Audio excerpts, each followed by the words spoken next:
Welcome to the Fantasy NBA Today podcast.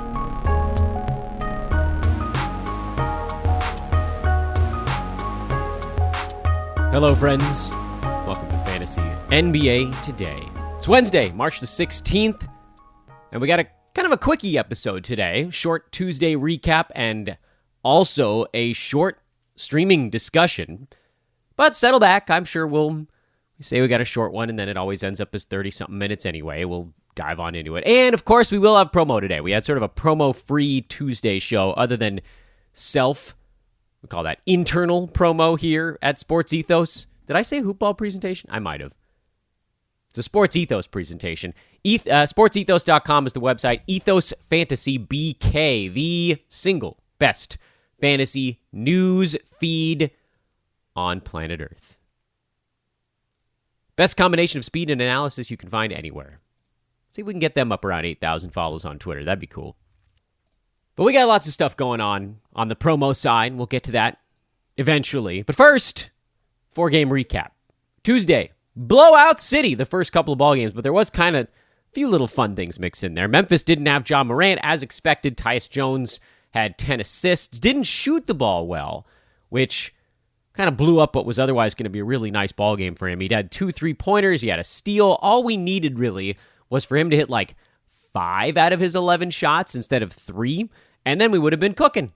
Would have been a double-double. Instead, field goal percent was a tiny bit of a drag. I don't really know what you do here in head-to-head, because I've said many times you don't make a move unless you're gaining games played, but Memphis doesn't play again until Friday. They go Friday, Sunday. Friday's an overload day, and there's the looming specter of Ja Morant coming back, which you got to think he wants to. They're in Atlanta on Friday. That'll be the Ja versus Trey game. Everybody's going to be excited about that. They're in Houston on Sunday, so if they were going to give Morant any more rest, that would be the game to do it, or maybe they don't need to. Or maybe this thing with him is actually an injury and not just an opportunity to sit him against a Pacers team that is, sort of barely a team. Although they did get Malcolm Brogdon back. That's going to be kind of a nice little thing for Indiana. Regardless, it always felt more like a roto thing with Jones where you could make the move and not worry about it. Move on after one ball game. By the time he plays again on Friday, you might be able to pick him back up onto and off of waivers between basketball games. I don't know. So without Ja, DeAnthony Melton had a nice ball game, which I don't think we can expect that to continue. Dylan Brooks is back. He wasn't very good in this one. Actually, he was part of the lineups that were winning, but offensively he was quite bad. He's just going to continue to play more, and that's going to continue to pull minutes away from Slow-Mo and Melton and pretty much anybody else on the wing that needs these avenues to minutes. This probably kind of the DeAnthony Melton last hurrah. It's weird, too. As good as Melton was, he was one of the lowest plus-minus guys in this ballgame. I can't figure that one out. I think it had to just kind of be a matter of when he was on the floor, playing out garbage time, things like that.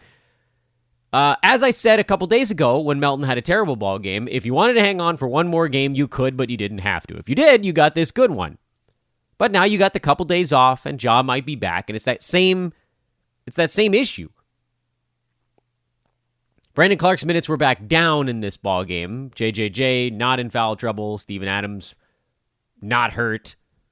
That tends to do the trick there. I'm still sticking with Clark. We've seen it 1,000 times. He can post fantasy value in 20 minutes. He posted fantasy value in 18 minutes in this ballgame. Stick with it. It'll be okay. Again, more so on the roto side. As far as Indiana goes, you kind of need to throw this one out a little bit. Isaiah Jackson had 9 and 7 with a couple of blocks, so he was fine. He fouled out, no surprise there, in 21 minutes. That's just kind of been the thing for him so far. Jalen Smith had 15 and 8 with a couple of 3 balls, but missed 3 free throws, and that sort of sank his line. Malcolm Brogdon looked very rusty coming back from a concussion. Tyrese Halliburton had his worst game in about 3 months. So I think you probably just dumped this one. What you can take away is Jackson's still a go. Smith is still a go. Halliburton, Brogdon, when those guys play, Buddy Hield, those guys are all startable. But when all of these guys are in, Chris Duarte, can't start him anymore, if you even did at all. O'Shea Brissett hasn't really been a play, but for a game here and there, pretty much since like the 2 or 3 games right out of the All-Star break. So it's kind of the same stuff. No real changes on the Indiana side.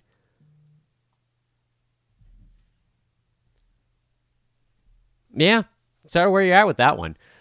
Story of the night was Kyrie Irving, who went for 60 a night after Cat went for 60. That's pretty crazy. Back-to-back 60 burgers in the NBA. And now Kyrie's off for 3 games. There was never a reason to draft him in head-to-head. I know that this line in particular was sort of enough to carry you through a whole week. He did a week's worth of producing in one ball game, but that's not the kind of thing you can expect to happen. He always was a better fit for a games-capped league. You get 30-something games out of him on the year and call that a victory. Because he is number 4 on a per-game basis this year in 19 ball games. And he's going to play, 3, 4 more the rest of the way? Didn't look at the schedule, but I think he only have 3 or 4 more games on the road. So he's going to get, 22, 23 games on the season? That's rough, man. And we have no idea if this is going to be similar next year. You hope that these mandates go away, but you just never know. There could be other variants, things of that nature popping up. Massive game. Overall, huge headache on the year. KD just took a back seat, didn't have to do much. Bruce Brown continues to be a very solid other guy on this team. And then Andre Drummond, someone you can feel, I think, generally pretty comfortable starting. This game got out of hand quickly, and he didn't need to do very much. So Nick Claxton actually had the slightly better ball game between those two guys. I truly wish that LaMarcus Aldridge was healthy, because he's the one center that I think you could actually trust throughout, but he's not, so you can't. Stick with Drummond for now. He's not very good, but he'll be okay.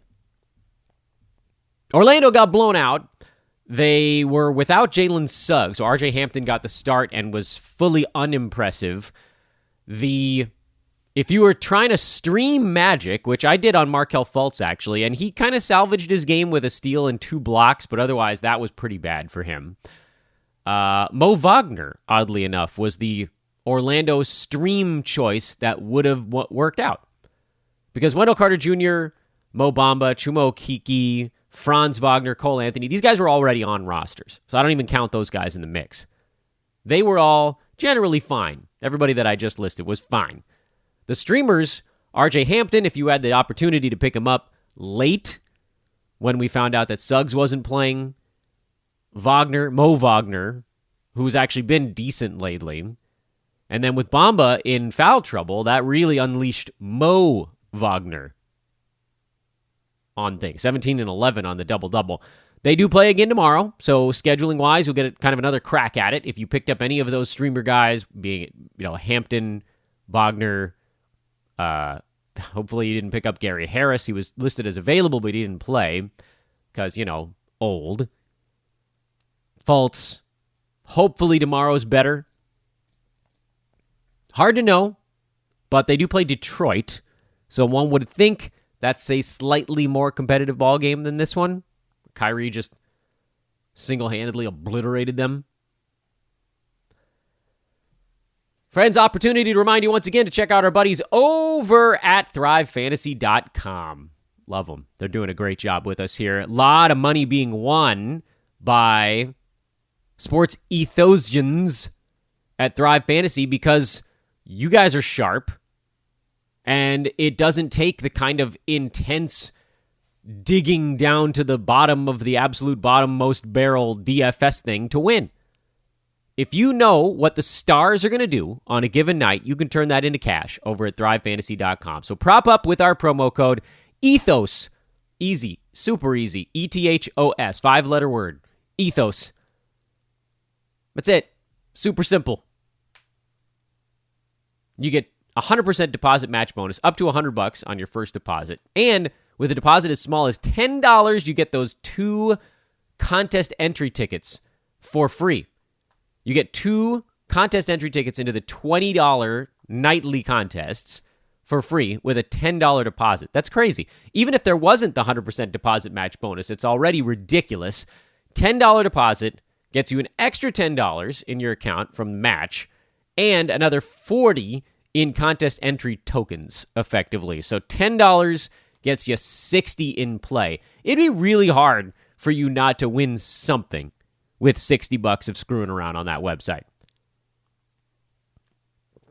Open up an account. Come on. ThriveFantasy.com. They've got an app, too, if you like that. If you're a mobile device person. I am an old man myself. I prefer the large monitor in front of me, computer screen. That's where I do all my recording anyway, so that kind of, everything just goes hand in hand there. But they've got the website. They've got the apps.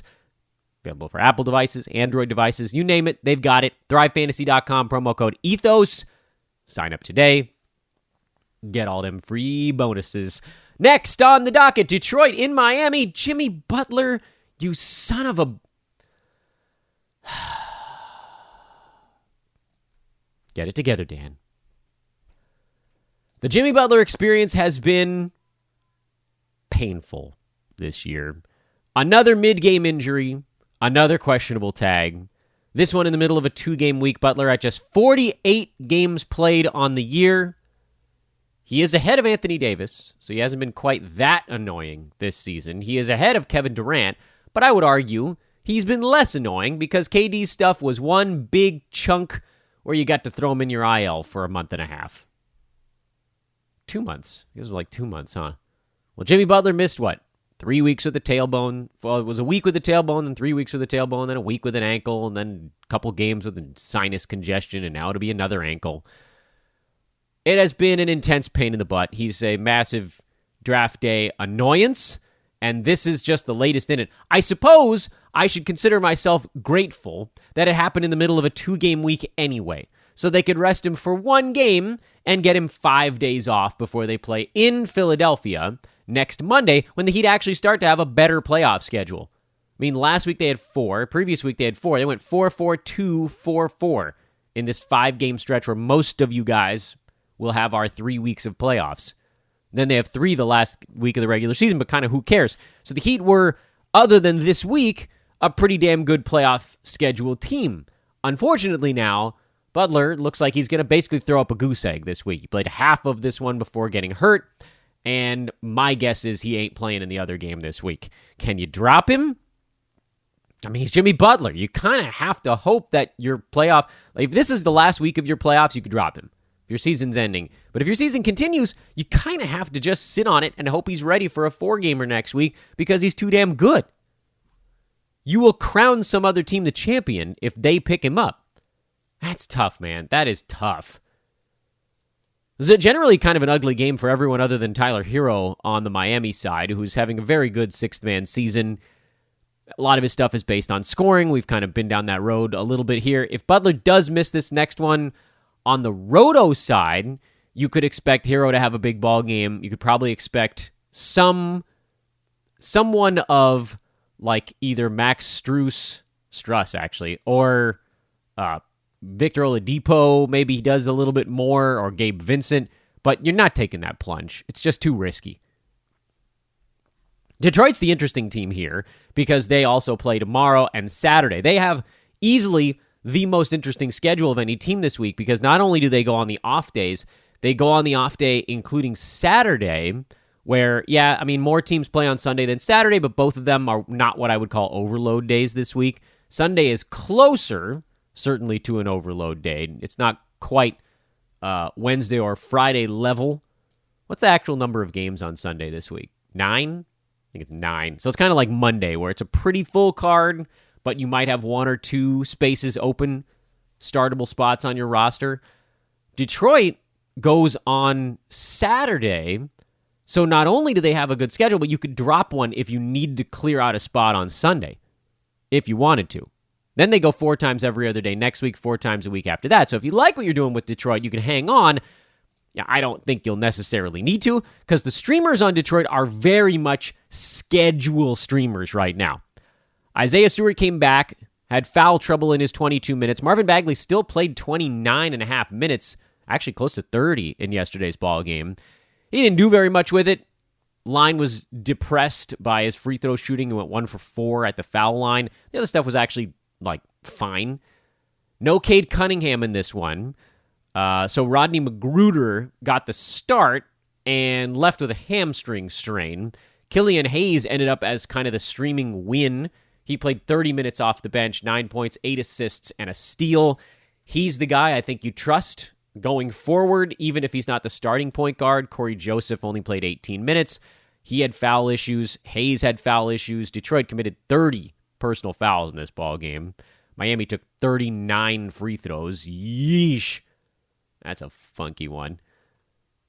So a reset. Isaiah, I'm going to mess it up. I think it's Livers. Might be Livers. Said this yesterday. 16 points, 6 boards, 2 assists, a steal, and 4 3-pointers, but 6 out of 7 shooting. So he didn't do it with big-time usage, and that's the kind of thing that tends to come crashing back to earth. So, if you didn't already stream a Piston, I might argue it's a little bit too late. Not necessarily because, so I get it, like there's the overload element to it. You might be able to gain a game on your week if you dropped someone who, say, only plays Wednesday, Friday, or Friday, Sunday, or something like that. Like if you have a Grizz who's kind of fringy, and you dropped them for a Piston, you probably gain a game out of it because your Grizzly that was going to play on Friday, that was going to be on your bench, becomes a Piston that's playing tomorrow, that's in your starting lineup. I just don't think the Pistons players are, the streamers, I don't think they're good enough to warrant making a move for that one extra game midweek. This is why I talked so long on yesterday's show about how important the Tuesday stream was. Because let's say you had Brandon Clark, who I really liked, and that's a bad example because they played yesterday. Let's say we're looking at someone who's playing tonight who's kind of meh, like Alex Caruso. He's been pretty good this year, but it's hard to trust. We don't know exactly what he's going to be here as he works his way back into game shape, and he was very good for one game, and he was very bad in another. Or Ayo Dosunmu, we don't know what he's going to be now that Caruso's back. Those guys only go today and Friday. So let's say, I don't know, maybe Caruso was the guy who wasn't going to be in your overload Wednesday, Friday lineup. If you dropped him yesterday for someone on Detroit who is unquestionably the worst of the two fantasy players. Alex Caruso, someone I would much rather have on my team rest of season or in a roto league or whatever their format you want to talk about, over Killian Hayes. But 2 games out of Hayes, Tuesday, Thursday, versus potentially 0 of Caruso if he's an overload play, well, that was a no-brainer. Now, you're looking at 1 potentially extra ball game, but you could do that on the back end of it. I mean, there's a possibility that if you flipped someone like a Caruso who was only going to go Wednesday, Friday, maybe you weren't going to start him for Killian Hayes, you might have been getting 3 extra games this week. So if he was going to sit Wednesday, Friday, and you dropped in a Piston who was going Tuesday, Thursday, Saturday, you may have gained 3 games with 1 roster move, as opposed to waiting it out and then using the move on Caruso on Saturday where you get 1 extra game in the week. So, I mean, that's a no-brainer. You get 2 or 3 extra games out of a slot. And maybe that's still a possibility for you today. But you don't have to do it today. You can do it tomorrow. And you can think it through. Let's take a different example of someone who, I mean, Chicago is an interesting one because they're done this week after Friday. If you're talking about a team that maybe does have a game on Saturday or Sunday, and you're switching from that player to a Piston, and you really are only gaining 1 game, I think I'd wait. You know, if you look for it, every day has a cause for celebration. Celebrate a friend, got a promotion, had a baby, got married, life, who cares? Celebrate yourself for keeping the couch warm. It's no easy feat, especially if that's a big couch. Or maybe you just want to celebrate living in 2022, where you can get beer, wine, and spirits delivered from Drizzly in under 60 minutes, 1 hour, without leaving the aforementioned couch. Right now, Drizzly is giving all new customers $5 off their first order with code FAST5. Yeah, it's like the movie franchise, Fast 5. So download the Drizzly app or go to drizzly.com, DRIZLY.com, and use promo code FAST5 for $5 off your first order. Look, it's the most convenient way to get beer, wine, and spirits. 60 minutes! 60 minutes! That's ridiculously fast. I can't do anything in under 60 minutes these days. It's the number one app for alcohol delivery. It's so convenient. You can shop across different stores. You can choose from a huge selection and get the prices you want, get the best deals, and turn your casual night at home into a much more relaxing casual night at home. I don't know, man. The weather sucks, or nobody wants to go out these days. It's been a weird couple of years. You're cooking. Whatever it is, this is the solution. Drizzly.com or the Drizzly app. DRIZLY. Again, use promo code FAST5. Get $5 off your first order and get beer, wine, and spirits to your doorstep in under 60 minutes. Dish Network knows the importance of having a reliable television provider. That's why Dish puts reliability first, with 99% signal reliability anywhere in the country, including rural America. So you can watch your teams, news, and favorite shows without being interrupted, no matter where you live. Get 99% signal reliability with Dish. Call 1-844-CALL-DISH. Visit Dish.com or find a retailer near you to sign up today. 99% reliability based on data from set-top boxes. I think I'd wait. Use the move towards the end of the week when you have a better idea of what stats you really are going to need on Saturday or Sunday. That you just, like, it looks like you might know what you're going to need now, but also you don't know for sure. Phoenix beat New Orleans behind Devin Booker's 27. Mikal Bridges was good. Campaign was very good. DeAndre Ayton was good. They didn't need to play all that much. So JaVale McGee. Remember we were talking about McGee as a maybe kind of what if we dropped in Phoenix deal where you would get them yesterday and then whoever you picked up probably wouldn't be in your overload lineups and then they'd play again on Sunday. Did you get one extra game out of a Sun? I thought they were fool's gold from a streaming standpoint, and I still feel that way this week. I know they had one of the better schedules, but it wasn't a team you needed to move to in the middle of the week. It was one where you just had to look at it like, look, if I have a Sun on my fantasy team, I'll just sort of scratch myself as lucky. By the way, they made all 15 of their free throws in this game as well. The New Orleans side is the interesting one because CJ McCollum came back from COVID. He had 21 and 9, too many turnovers, and missed both free throws, which actually could end up being a really big deal in your fantasy league. But what did it do to everybody else? First, Devante Graham's usage went down. He was still playable in this game with 10 points, 5 boards, 7 assists, and a couple of 3 balls, but he's very much trending the wrong way. And in Roto, you move on. If you have him in head-to-head already, you kind of just need to ride it out. The only reason you wouldn't would be, I guess, injury, or if you don't have enough players. I don't know. I think you ride it out with the Pels on a head-to-head side because they also go Sunday, Monday, and then you could maybe move on because they have a couple days off after that before a slightly better schedule at the end of next week. Whatever. We'll get to that as our show, we'll get towards our weekend shows this week. But again, you can't be using roster moves in head-to-head just to get off of a particular player if they're healthy. You know, if you're getting off a 0, it's a different thing. But if it's just because you might be able to squeeze one extra game out of someone else, no. It's too early in the week to use a move on something like that. Jackson Hayes had 16 and 4. He did play 31 minutes. His usage has been very low of late. He happened to be extraordinarily efficient from the field in this ballgame. I think he's a guy in Roto you can move on from. He had a 1 or 2 game window there where McCollum and Ingram were both out. Herb Jones had a better ballgame here. And he remains kind of on the fringe as well. I don't know. I don't know that I can say you have to use him in Roto. Again, with all of these guys, if you have them already, you just ride it out in the head-to-head side. Probably until they have 2 games off next week. But again, you just can't, because of the overload stuff this week, you sort of can't unload players unless you're gaining a bunch of games. And it's hard to do that if you missed yesterday. So as expected, talking about yesterday's stuff did take a little bit longer than we envisioned, as per usual. Quickly here on the promo front, please do continue to rate and review the pod. I know that I've said this a whole bunch of times. I need you guys right now to drop that 5-star review on iTunes in particular. I don't know how to do it on Spotify. I know you can. I just don't know how.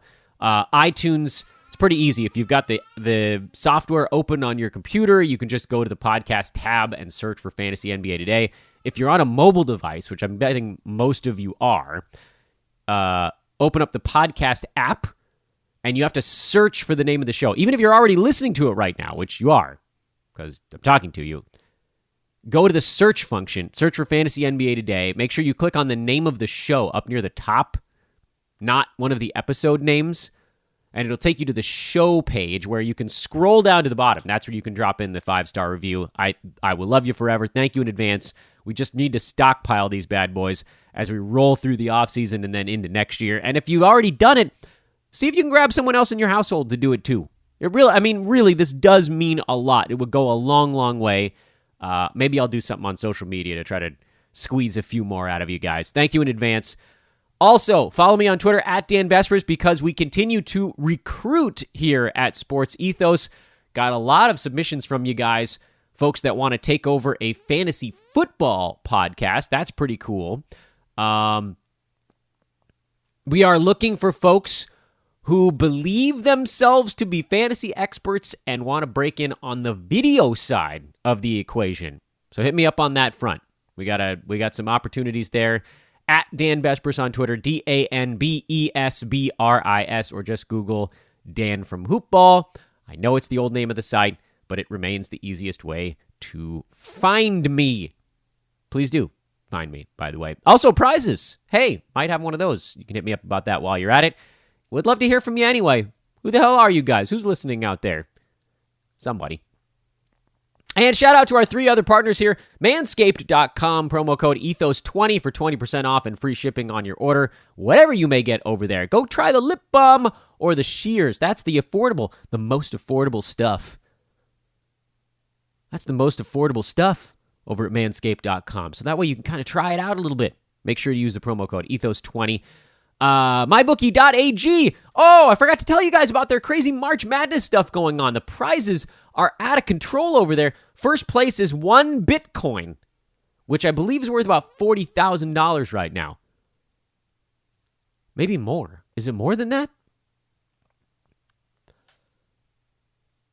I don't know.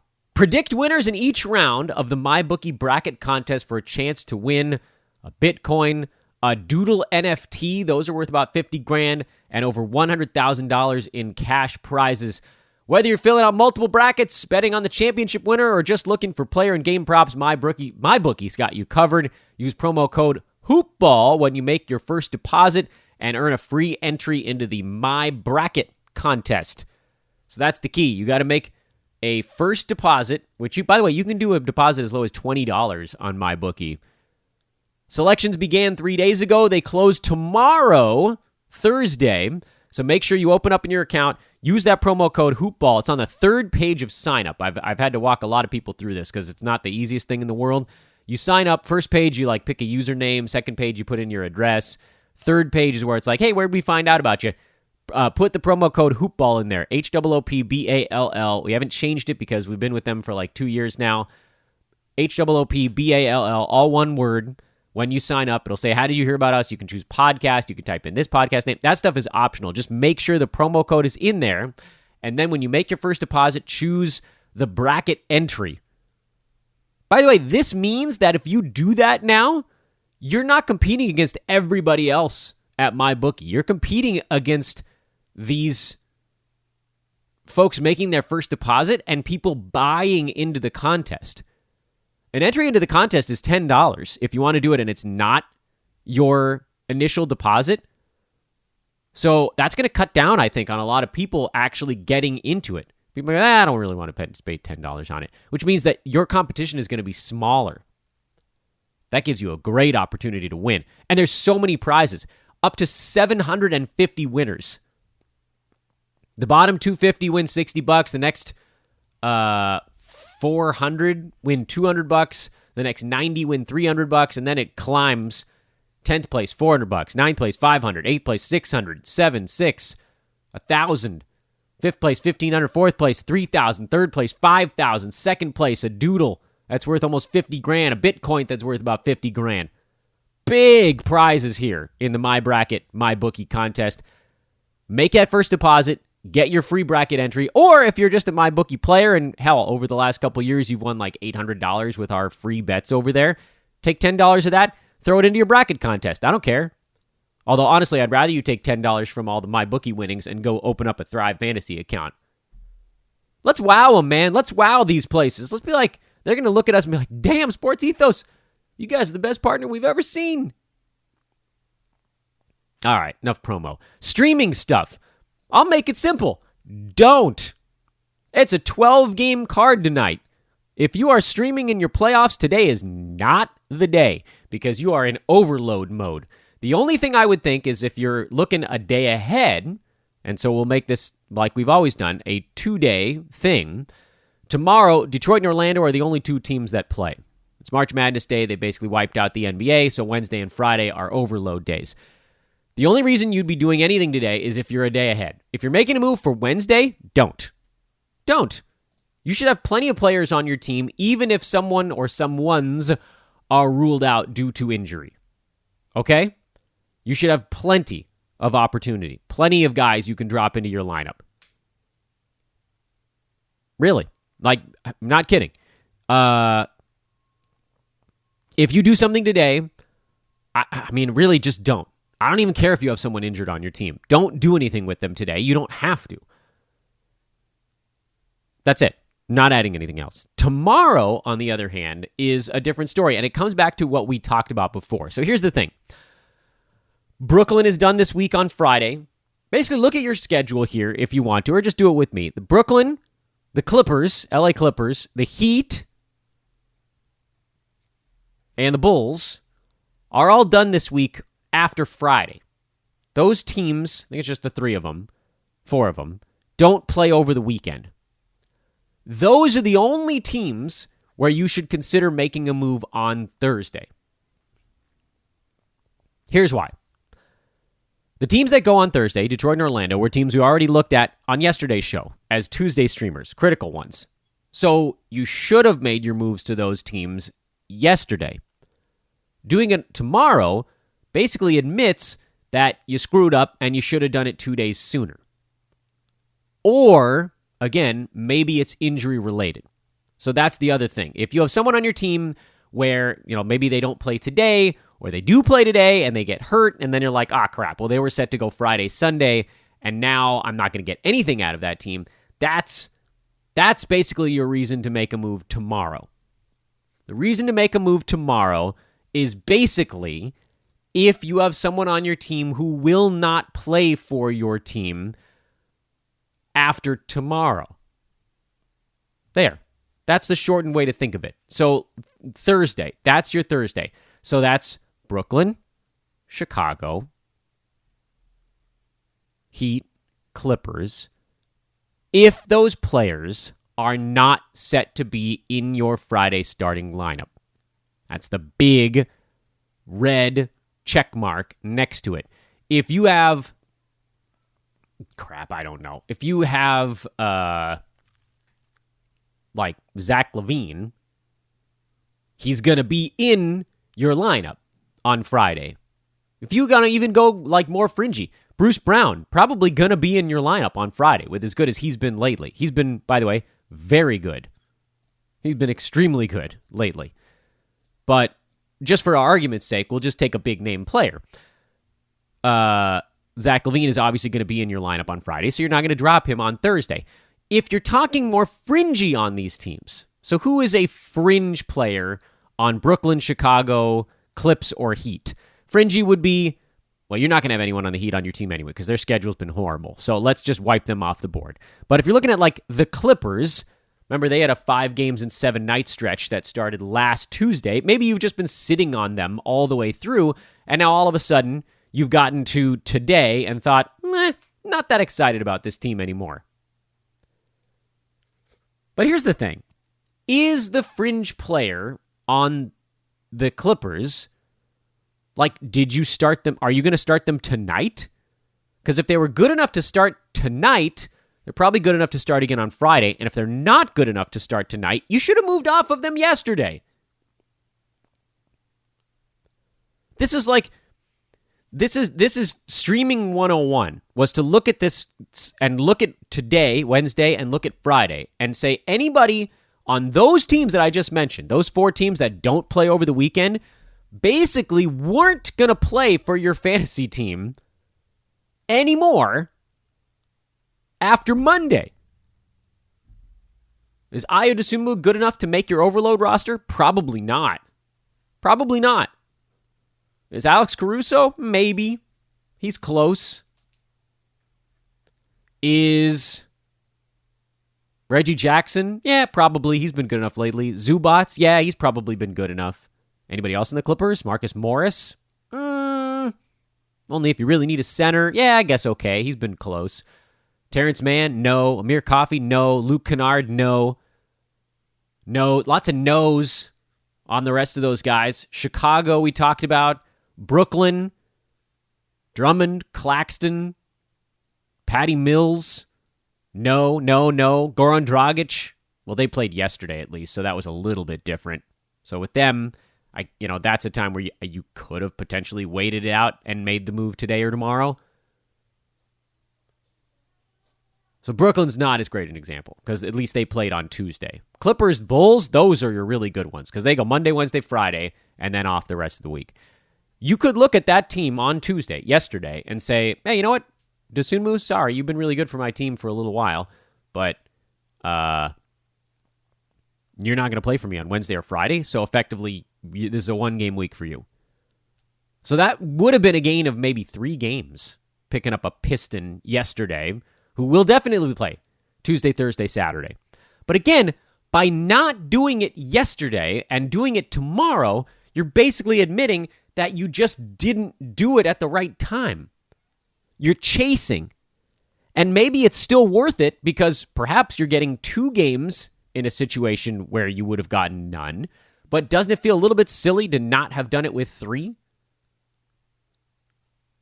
You could have picked up Killian Hayes, dropped Dosunmu, who wasn't going to play, and now you get 3 games out of Killian Hayes as opposed to nothing.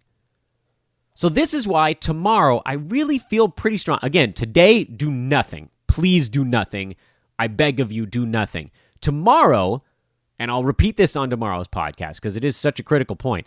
Tomorrow, I firmly believe the only reason you should be making a move to a Piston or a Magic tomorrow is if someone on your overload list, that's the wrong terminology, someone who you wanted to start in your overload got hurt. If you have someone that you need to drop because they were, you wanted to play them Friday, Sunday, or whatever the hell their next, or Friday, Saturday, or whatever their next 2 games are, but you're pretty sure you're going to get zeros out of them, you switch them to a Thursday, Saturday, preferably Detroit, and you turn a 0 into 2 games, and you abandon ship on someone who was not going to play.